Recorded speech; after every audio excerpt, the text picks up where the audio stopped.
Well, welcome. My name is Whitney Evans, and I welcome you as caregivers and as friends. And as President Jimmy Carter's wife, Rosalind, likes to remind us, she founded a Caregiver Institute, is that all of us during our lifetime will either be a caregiver, be asked to be a caregiver, or in fact need a caregiver. So all of us need to understand the importance of caregivers in our lives. So that's very important. And I have the privilege of having been one of the co-founders of CarePartners, which is our own Sonoma-based nonprofit. And the founders of CarePartners, two of us were CarePartners for our wives who had dementia. Two of us were caregivers for our mothers, and one was a professional, Dr. Patricia Brooks, who provided wonderful counseling to us on an individual basis to understand that, and she keeps us in focus in terms of the important things that we can bring to caregivers. So the mission of CarePartners is to provide support and services, for caregivers so they can better care for themselves and thus be able to better care for their loved ones. I'll be turning the microphone over to our wonderful director of Memory Cafes, Heidi Lang, who is a therapist and has been doing just a wonderful job. Part of what she'll show you is the impact of music and of art on people with dementia. And you'll see a video clip where a wife has come alive as she's doing a painting. Well, that's possible because now the brain scans that we can all be part of, really show us what's happening inside the brain, and it's really been a great breakthrough to help us understand what we can do best for people with dementia. So with that, I will turn it over to Heidi Lang. Hello, my name is Heidi Lage, and I'm the director of Memory Cafes through CarePartners Initiative. I want to tell you a little bit about Memory Cafes. They started back in 1997 in the Netherlands.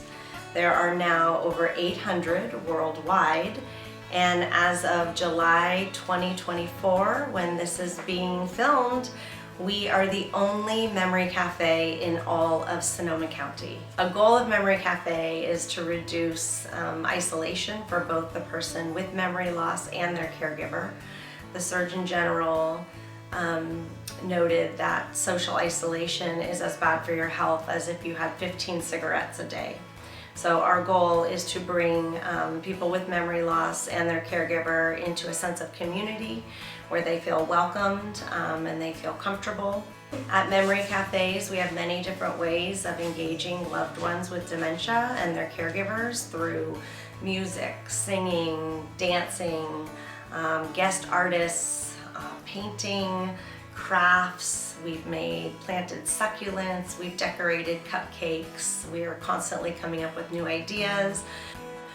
At Memory Cafes, we focus on the person, not the disease. When someone is at our Memory Cafe, we don't talk about dementia, we don't talk about memory loss. It's not the focus of what we're doing. The focus is a sense of community and just enjoyment, and it's really pure happiness. Every single Memory Cafe I have done, I have enjoyed so much and just received so much joy to see people enjoying themselves.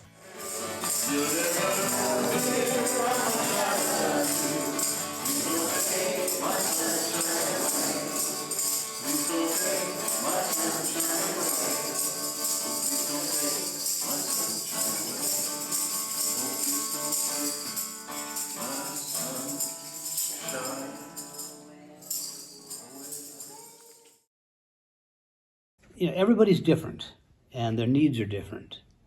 So, in my case with my wife, I've been with her we've been doing this for 14 years now. So I see different idiosyncrasies and things of that nature. Mm-hmm. But each person's different, and for us, just the socialization, getting her out to do different things, the activities with her hands, motor skills are really good. Verbal skills are really good. And these are all things that she needs to be prompted to do, and she doesn't do them at home. Matter of fact, the first time we came here, she hadn't talked to me maybe 20 words in 3 weeks. And she came here the first time and she talked like a magpie. It was just great. It was the most awesome thing I've seen in a long time. I think I am most touched by the changes that you can see on the faces of those who are attending. It's like they are coming to life again, and it just really warms my heart. The activities are so well thought out and planned for exactly what is needed to bring the engagement of the participants out, and such fun. Lots of very thoughtful activities go on. Each one encourages participation on a different level. There's tactile, there's visual, vocal, very well-rounded, and so grateful for all of the thought that goes into making this happen. It's a wonderful program. Okay. Well, I know John particularly enjoys the service dog Rhett that comes, and his master. I think that provides a very welcoming opportunity for someone who might be reticent to come to an event such as this. The presence of a dog really has made a difference. I like the exercise in the beginning of class and the singing, and sometimes David doesn't pay attention, but sometimes he gets right into it. And when we go home, he talks about it. And of course, the next day he won't remember he came, but it's that day. It's what did we do today? We went and we did our exercises, is what he said. It's a good thing for him to do. He's always wants to be around people. That's his biggest complaint in life, is it's more people.